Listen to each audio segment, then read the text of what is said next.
Bismillahirrahmanirrahim. Assalamualaikum warahmatullahi wabarakatuh. Alhamdulillahi rabbil alamin. Allahumma salli ala Sayyidina Muhammad wa ala ali Sayyidina Muhammad. Alhamdulillahi rabbil alamin.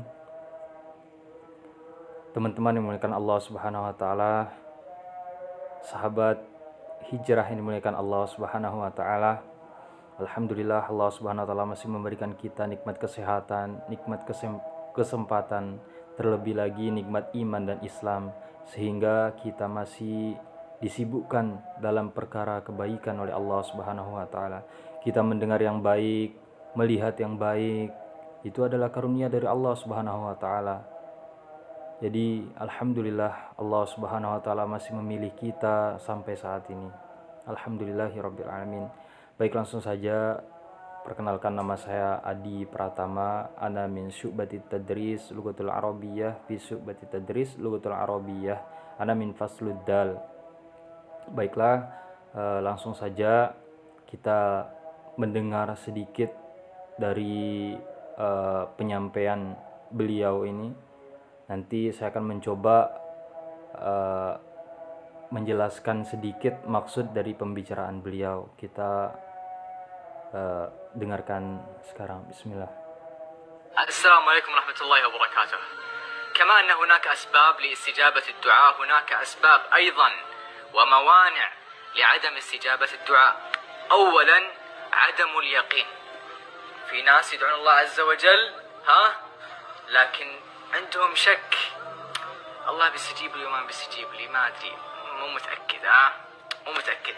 لا، الله عز وجل يبغاك 1,000,000% تتأكد أنه أول ما تنزل يدك خلاص الله عز وجل راح يعطيني. الله عز وجل يقول في الحديث القدسي: أنا عند ظن عبدي بي فليظن عبدي بي ما شاء. ويقول النبي صلى الله عليه وسلم: ادعوا الله وأنتم موقنون بالإجابة. موقنون بالإجابة، خلاص انتهى. ويقول ابن القيم رحمه الله، قيل أنه يقول: لو أن أحدكم هم لإزالة جبل وهو واثق بالله سبحانه وتعالى لأزاله. الله أكبر. هذا الله عز وجل، لا مستحيل مع الله. ثانيا عدم استحضار القلب، وهذا السبب الثاني هو مرتبط مع السبب الأول في تكملة الحديث.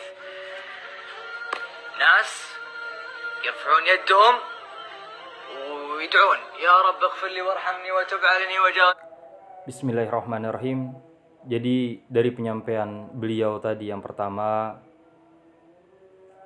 intinya dari hasil coretan tinta pulpen saya yang sedikit ini, mencoba menerjemahkan apa ilmu yang beliau sampaikan tadi, yaitu intinya yang disampaikan ini, kata beliau bahwa ada beberapa sebab mengapa doa itu tidak sampai diterima oleh Allah Subhanahu wa taala, atau bahasa halusnya belum dikabulkan oleh Allah Subhanahu wa taala, masih ditunda.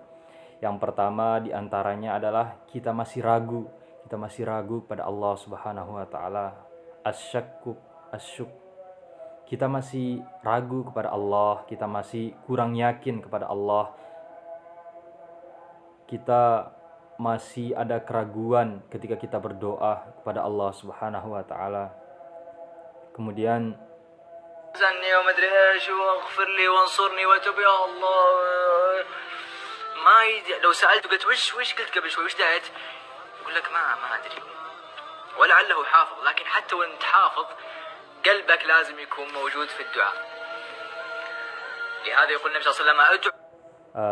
Saya ringkas saja, soalnya kurang lebih saya juga udah tonton tadi sedikit. Mungkin saya persingkat waktunya, saya cepatin videonya ke bagian akhir.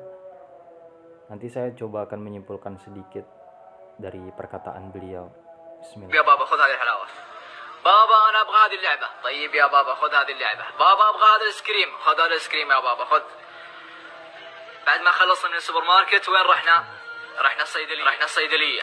أول ما دخلنا الصيدلية الله أكبر، ولدي إيش شاف علبة الدواء فيها صورة قلب، وشاف الحبوب لونها وردي، يحسبها حلاوة. بابا أبغى هذه الحلاوة. أسحب منه هذه، أقول له ما في، لا يقعد يبكي وما ادري يحزن وييأس وخلاص، عليه بابا ما اعطاني حلاوه وما ادري ايش، يسوي فيلم هندي ولله المثل الاعلى. انا منعته ليش؟ لمصلحته هو، مصلحه ولدي. هو يشوفها انها حلاوه لكنها في الاصل مراره، ونحن العبيد قد نرى الشيء هذا حلاوه لكنه في الاصل مراره. يا هذا الله سبحانه وتعالى يمنعك من المراره التي تراها حلاوه، ويعطيك الحلاوه التي تراها مراره. وعسى أن تكرهوا شيئا وهو خير لكم، وعسى أن تحبوا شيئا وهو شر لكم. السلام عليكم. ما تجد الله. Baiklah, dari penyampaian beliau tadi, Masya Allah, ilmu yang kita dapatkan begitu banyak. Saya mencoba menerjemahkan sedikit dari apa perkataan beliau tadi dari hasil coretan saya ini. Kemudian yang kedua, asbab tidak diterimanya doa seorang hamba itu selain dia masih ragu pada Allah Subhanahu wa taala. Kemudian yang kedua itu menjadi sebab tidak terkabulnya doa adalah karena ketidakseriusan dia dalam berdoa kepada Allah Subhanahu wa taala. Kita dalam berdoa kepada Allah Subhanahu wa taala asal minta-minta saja, tapi tidak benar-benar dari hati. Kemudian berikutnya memperhatikan hal-hal baik ketika berdoa. Kita ketika berdoa ada pada berdoa itu perlu kita perhatikan. Seperti halnya ketika kita berdoa itu, contoh misalnya karena ada dalam sebuah hadis, kata beliau tadi dijelaskan, yang mengatakan bahwa ada cerita di dalam hadis itu bahwa Nabi SAW bersabda, ada seorang laki-laki yang pakaiannya ini compang-camping, pakaiannya agak robek, kemudian rambutnya kusut, kulitnya berdebu, dia itu kelihatan seperti zuhud, tidak tidak terlalu memikirkan dunianya. Tetapi ternyata pakaiannya yang kelihatan dia zuhud itu dari hasil dia mencuri, didapati dengan cara yang haram. Kemudian makanannya juga haram. Fa anna yustajabu laha, maka bagaimana Allah Subhanahu wa taala akan mengabulkan doanya? Kemudian berikutnya istijab, yaitu memenuhi perintah Allah Subhanahu wa taala. Syarat apabila ingin dikabulkan doa juga kita senantiasa mengerjakan perintah Allah Subhanahu wa taala. Memenuhi perintah Allah, kita diminta ibadah oleh Allah Subhanahu wa taala, tapi kita tidak menunaikan, kita lalai akan perintah tersebut.